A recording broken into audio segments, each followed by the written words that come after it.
question from the sister side. Finally, my name's Tanya. I work for Cisco.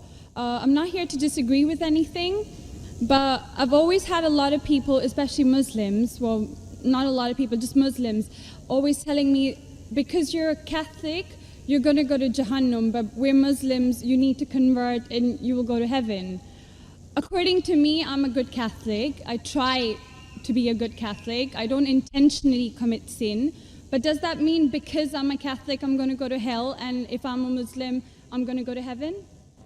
Sister asked a question that many of her Muslim friends say, because she's a Catholic, because she's a Christian, she will go to hell.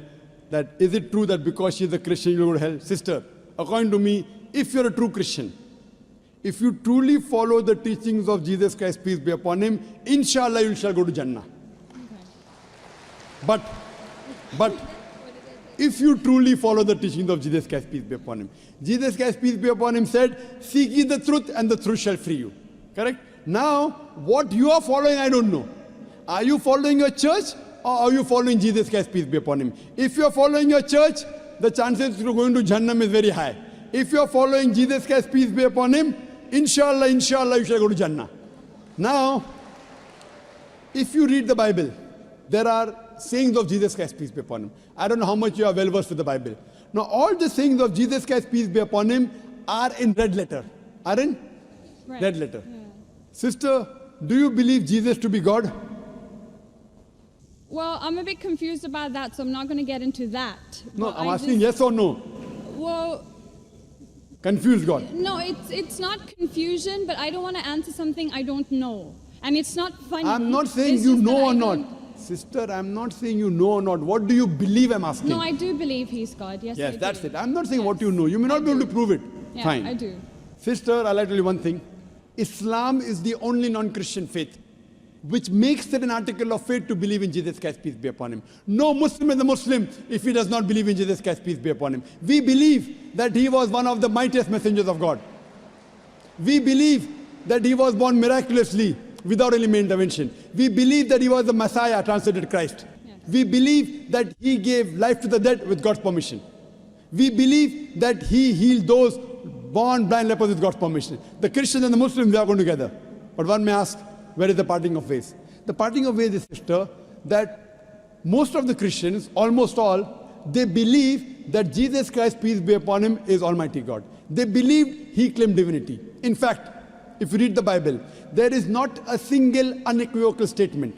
There is not a single unambiguous statement in the complete Bible where Jesus Christ, peace be upon him, himself says that I am God, or where he says worship me. Sister, if you can point out a single unequivocal statement, a single unambiguous statement, anywhere from the Bible in which Jesus Christ, peace be upon him, himself says that I am God, or where he says worship me, I am ready to accept Christianity today. In fact, if you read the Bible, I'm not talking about you accepting I'll come to it. Or not. I'm not. I got my answer already. I'm giving you, yes. I got my answer. You got half the answer, I'm giving the complete answer, okay. inshallah. You can go ahead. You got half the answer. Okay. I told you that if you're a true Christian, you shall go to Jannah. Yes. You don't know what a true Christian is. I'm giving you information about true Christian is. Okay. If you read the Bible, Jesus Christ, peace be upon him, said in the Gospel of John, chapter number 14, verse number 28, my Father is greater than I. Gospel of John, chapter number 10, verse number 29, my Father is greater than all. Gospel of Matthew, chapter number 12, verse number 28, I cast out devils with the Spirit of God. Gospel of Luke, chapter number 11, verse number 20, I with the finger of God cast out devils. Gospel of John, chapter number 5, verse number 30, I can of my own self do nothing. As I hear, I judge, and my judgment is just. For I seek not my will, but the will of my Father. Anyone who says, I seek not my will, but the will of Almighty God is a Muslim. So Jesus Christ, peace be upon him, submitted his will to God. He was a Muslim. He never said he was God. It's clearly mentioned in the Gospel of John, chapter 14, verse number 24. Jesus Christ, peace be upon him, says that the words that you hear are not mine, but my Father's who has sent me. And it's clearly mentioned in the book of Acts, chapter number 2, verse number 22. Ye men of Israel, listen to this. Jesus of Nazareth, a man approved of God amongst you by wonders and miracles and signs, which God did by him, and you are witness to it. So Jesus Christ is a man approved of God amongst you by wonders and miracles and signs, which God did by him, and you are witness to it. So from the Bible you come to know that Jesus Christ was one of the most beloved messengers of Almighty God. We love him, we respect him. do we follow his teachings? If you compare what Jesus Christ, peace be upon him, said in the Bible, I told that yesterday, that we Muslims, we follow more of the teachings of Jesus Christ, peace be upon him. Jesus Christ, according to the Gospel of Luke, he was circumcised on the 8th day. We Muslims are circumcised, most of the Christians aren't. Jesus Christ, peace be upon him, said, you have to follow each and every law. Gospel of Matthew chapter 5, verse number 17. Everything of the Old Testament, you can't break one law or dot or a tittle. As I mentioned in my speech, it's mentioned in the book of Deuteronomy chapter 14, verse number 8, in the book of Isaiah chapter 65, verse 2 to 5, and the book of Leviticus chapter number 11, verse number 7 to 8, that you should not have pork. We Muslims don't have pork, but most of the Christians have pork. It's mentioned in the book of Ephesians, chapter 5, verse number 18. Book of Proverbs, chapter 20, verse number 1, you should not have alcohol. Muslims don't have alcohol, but Christians have alcohol. So if Christian means a person who follows the teachings of Jesus Christ, peace be upon him, then we Muslims are more Christian than the Christians themselves.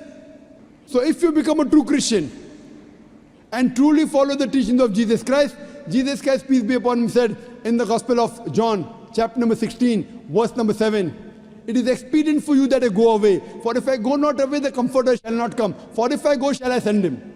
It's mentioned in the Gospel of John, chapter number 16, verse number 12 to 14. Jesus Christ, peace be upon him, said, I have many things to say unto you, but ye cannot bear them now. For he, when the Spirit of truth shall come, he shall guide you unto all truth. He shall not speak of himself. All that here shall he speak.